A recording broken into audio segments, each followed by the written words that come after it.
नमस्कार स्टूडेंट्स, आप सभी का एक बार फिर हमारे YouTube चैनल एजुकेशन प्लस में बहुत बहुत स्वागत है। मैं मनोज कुमार और इस वीडियो में हम प्रश्नावली 13.1 का प्रश्न संख्या 6 और 7 हल करेंगे। तो आइए देखिए प्रश्न नंबर 6। दवा का एक कैप्सूल एक बेलन के आकार का है जिसके दोनों सिरों पर एक एक अर्धगोला लगा हुआ है। आकृति 13.10 में पूरे कैप्सूल की लंबाई 14 mm है और इसका व्यास 5 mm है। इसका पृष्ठीय क्षेत्रफल यानी पृष्ठीय क्षेत्रफल का मतलब यानी कि संपूर्ण पृष्ठीय क्षेत्रफल ज्ञात कीजिए। देखिए ये आकृति 13.10 है। ये कैप्सूल है जो कि एक बेलन के आकार का है। इसके जो दोनों सिरे हैं ये आपके अर्धगोलीय भाग हैं। ये वाला भी अर्धगोलीय भाग है और ये वाला भाग भी अर्धगोलीय है। अब इसका जो व्यास है वो 5 mm है। जब इसका ये व्यास 5 mm है तो यानी कि इसकी जो त्रिज्या हो जाएगी वो हो जाएगी आपकी 2.5 यानी कि 5 की आधी हो जाएगी 2.5 mm। अब जो अर्धगोलीय होता है तो अर्धगोले की जो त्रिज्या होती है उसकी ऊंचाई के बराबर होती है। जब ये वाली यहाँ से यहाँ तक 2.5 है तो इसकी जो ऊंचाई होगी यहाँ से यहाँ तक ये वाली, ये भी आपकी 2.5 mm हो जाएगी यानी कि ये। अब ये 2.5 है तो ये भी 2.5 ही हो जाएगी इधर वाले भाग की, क्योंकि दोनों अर्धगोलीय भाग समान है। अब इसकी जो कैप्सूल की जो कुल लंबाई है 14 mm है। अब इसमें से जो बेलनाकार भाग की हम लंबाई निकालेंगे तो ये अर्धगोलीय भाग की ये वाली लंबाई और ये दोनों इसको माइनस कर देंगे तो 2.5 और 2.5 यहाँ हो गया 5। तो 14 में से 5 माइनस करेंगे तो ये वाली जो लंबाई हो जाएगी बेलनाकार भाग की जो लंबाई होगी वो आपकी 9 mm हो जाएगी। और इसकी जो त्रिज्या होगी, दोनों की त्रिज्या समान है। अर्धगोलीय भाग की त्रिज्या 2.5 है तो बेलनाकार भाग की त्रिज्या भी 2.5 हो जाएगी। तो देखिए कैप्सूल की कुल लंबाई 14 mm जो हमें दी हुई है। इसका जो व्यास हो गया अर्धगोलीय जो सिरा इसका व्यास 5 mm है, जैसा कि मैंने आपको समझाया था। तो त्रिज्या उसकी आधी होती है, 5 का आधा हो जाएगा 2.5 mm। बेलनाकार भाग की त्रिज्या, क्योंकि जो अर्धगोलीय भाग की त्रिज्या है वही देखिए बेलनाकार भाग की भी त्रिज्या है, तो त्रिज्या दोनों की समान है तो वो भी आपकी 2.5 हो जाएगी। और ऊंचाई, बेलनाकार भाग की ऊंचाई जो हमारी कुल जो लंबाई है कैप्सूल की, बेलनाकार भाग की ऊंचाई या लंबाई एक ही बात है। तो जो कुल हमारी जो लंबाई है कैप्सूल की उसमें से देखिए 2.5 इधर से कम हो जाएगा और 2.5 इधर से कम हो जाएगा। जो अर्धगोलीय भाग की जो ऊंचाई है वो कम हो जाएगी, केवल यहाँ से यहाँ तक लेनी है हमें। तो ये हो जाएगा आपका 9 mm यानी कि 9 mm हो जाएगी। अब हमें कैप्सूल का पृष्ठीय क्षेत्रफल निकालना है। इसका पृष्ठीय क्षेत्रफल का मतलब होगा कुल संपूर्ण पृष्ठीय क्षेत्रफल। तो उसमें देखिए बेलनाकार भाग का वक्र पृष्ठ निकाल लेंगे और प्लस दोनों जो अर्धगोलीय सिरे हैं उनके वक्र पृष्ठ का क्षेत्रफल यहाँ अब हम जोड़ देंगे। तो कैप्सूल का पृष्ठीय क्षेत्रफल बराबर बेलनाकार भाग का वक्र पृष्ठ, ये वाला जो बेलनाकार भाग है, प्लस दोनों अर्धगोलीय सिरों का वक्र पृष्ठ, क्योंकि एक अर्धगोलीय सिरा इधर है और दूसरा अर्धगोलीय सिरा इधर है, तो दोनों का वक्र पृष्ठ यहाँ पर प्लस हो जाएगा। बेलन का वक्र पृष्ठ होता है 2πRh। यहाँ पर दो सिरे हैं तो 2 गुणा, और अर्धगोले का वक्र पृष्ठ होता है 2πr²। दो इसलिए क्योंकि दो ही अर्धगोलीय सिरे हैं।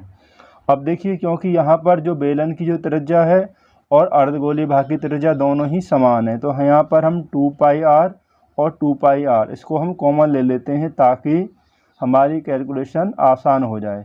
2πr कॉमन हो गया तो यहाँ पर क्या बचेगा, केवल h बचेगा, प्लस यहाँ पे 2πr कॉमन हो गया तो यहाँ पर 2 हो गया और इसमें r² में से बचा आपका r। ये हमने जो यहाँ पर जो कॉमन लिया है इसलिए लिया है ताकि हमारी जो कैलकुलेशन है वो आसान हो जाए। अब देखिए 2π का मान हो गया 22/7 और r हमारे पास है त्रिज्या, ये है 2.5। अब h, ये वाली जो h है ये अर्धगोले की ऊंचाई है, उसकी ये बेलनाकार भाग की ऊंचाई है और ये कितनी है हमारे पास, ये है 9 mm। तो 9 + 2 गुणा और r है हमारे पास 2.5। अब यहाँ से देखिए 2.5 का मतलब होगा ढाई, ढाई की गुणा 2 में करेंगे तो 5 हो गया, और 22 की 5 में गुणा कर लीजिए, 22 पंजे हो गया 110 बटा 7। देखिए 2 से पहले 2.5 को मल्टीप्लाई करेंगे तो ढाई दूनी 5 हो गया, और 22 की 5 में गुणा करेंगे तो 22 पंजे 110 हो गया बटे 7 गुणा यहाँ पे 9 प्लस यहाँ पर 2 की गुणा 2.5 में करेंगे तो ये हो जाएगा आपका 5, यानी ढाई दूनी 5 हो गया। अब ये हो गया हमारे पास यहाँ से 110 बटा 7 गुणा 9 और 5 कितना हो गया, ये हो गया 14 हो गया। 7 से हम 14 को कितनी बार कैंसिल कर लेंगे, ये 2 बार हो जाएगा।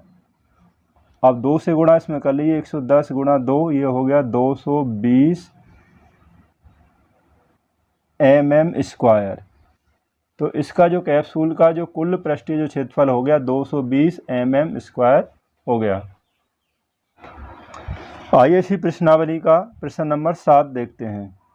कोई तंबू एक बेलन के आकार का है जिस पर एक शंकु अध्यारोपित है, यानी कि नीचे वाला जो भाग बेलनाकार है उसके ऊपर एक शंकु अध्यारोपित माने ऊपर एक शंकु बना हुआ है। यदि बेलनाकार भाग की ऊंचाई और व्यास क्रमशः 2.1 मीटर और 4 मीटर हैं। देखिए इस तरीक़ा से ये एक हमारा तंबू है जिसका जो नीचे वाला जो भाग है ये वाला भाग आपका बेलनाकार भाग है, और ऊपर वाला जो भाग है ये आपका शंक्वाकार भाग है। बेलनाकार भाग की जो ऊंचाई है 2.1 मीटर, ये वाली यहाँ से यहाँ तक ऊंचाई 2.1 मीटर, और इसका जो व्यास है ये वाला जो व्यास है ये 4 मीटर है। तो ये वाली जो त्रिज्या होगी ये 2 मीटर होगी, क्योंकि त्रिज्या व्यास की आधी होती है। तो शंक्वाकार भाग है इसकी भी त्रिज्या 2 मीटर ही हो जाएगी, क्योंकि दोनों की जो व्यास है वो दोनों समान है, इसलिए ये भी त्रिज्या आपकी 2 मीटर हो जाएगी। और इसकी जो शंक्वाकार भाग की जो तिर्यक ऊंचाई है वो इसमें दी है 2.8 मीटर। अब इसमें हमें पूछा है कि तंबू को बनाने में प्रयुक्त कैनवास का क्षेत्रफल ज्ञात की, यानी कि इस तंबू को बनाने में कुल कितना कैनवास यानी कि जो कपड़ा लगा हुआ है। और इसमें एक चीज़ और दी गई है, तंबू के आधार को कैनवास से नहीं ढका जाता, यानी कि ये वाला जो आधार है नीचे जो ज़मीन है ये वाली यहाँ पर कोई कपड़ा नहीं लगाया गया है, यानी कपड़ा जो लगा है इस बेलनाकार भाग के जो वक्रपृष्ठ में लगा हुआ है और शंक्वाकार भाग के वक्रपृष्ठ में लगा हुआ है। तो इसके लिए जो आवश्यक कपड़े का जो क्षेत्रफल होगा बेलनाकार भाग का वक्रपृष्ठ प्लस शंक्वाकार वक्रपृष्ठ का क्षेत्रफल। देखिए जैसा क्वेश्चन में दिया हुआ है हमने सभी नोट कर लिया कि बेलनाकार भाग का व्यास 4 मीटर है, तो त्रिज्या व्यास की आधी होगी यानी कि 2 मीटर, और ऊंचाई हमें दी हुई है 2.1, यहाँ पे दी हुई है 2.1 मीटर। शंक्वाकार भाग की त्रिज्या ये भी आपकी 2 मीटर हो जाएगी, क्योंकि दोनों का व्यास समान है, और तिर्यक ऊंचाई ये 2.8 जो कि हमें क्वेश्चन में दी हुई है, ये रही शंकु की तिर्यक ऊंचाई।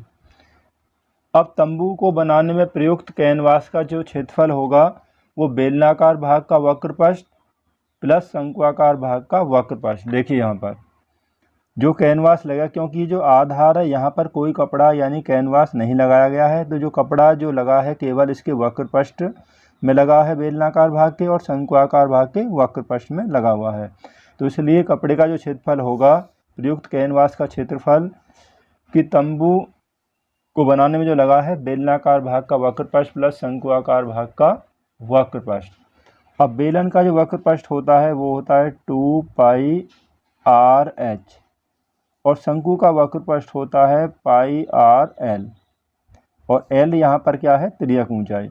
देखिए दोनों में πr कॉमन हो जाएगा, क्योंकि दोनों में r सेम है, तो हम यहाँ πr कॉमन ले लेते हैं, क्योंकि कॉमन लेने से क्या है कि हमारा जो क्वेश्चन की कैलकुलेशन है वो आसान हो जाएगी। तो यहाँ पर आपका बचेगा 2h, πr कॉमन हो गया तो यहाँ पे बचा आपका l। अब पाई का मान 22/7, और r कितनी है यहाँ पर 2 है। 2h, h जो है ये कौन सी है, ये है बेलनाकार भाग की ऊंचाई। तो बेलनाकार भाग की ऊंचाई देखिए यहाँ पर 2.1 मीटर, तो यहाँ हम रख देंगे 2.1, और प्लस l ये शंकु की तिर्यक ऊंचाई है, ये देगी हमें 8 मीटर। 22 गुणा 2 ये हो गया 44/7 गुणा, इसकी 2 से इसमें गुणा करेंगे तो ये हो जाएगा 4.2 और प्लस 2.8।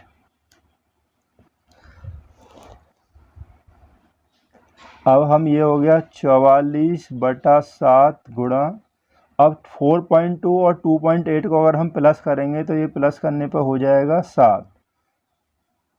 इन दोनों को प्लस करेंगे तो ये 7 हो जाएगा।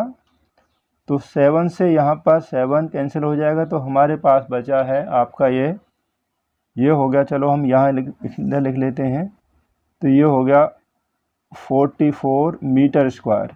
इसको बनाने में जो कपड़ा लगा है वो 44 मीटर स्क्वायर।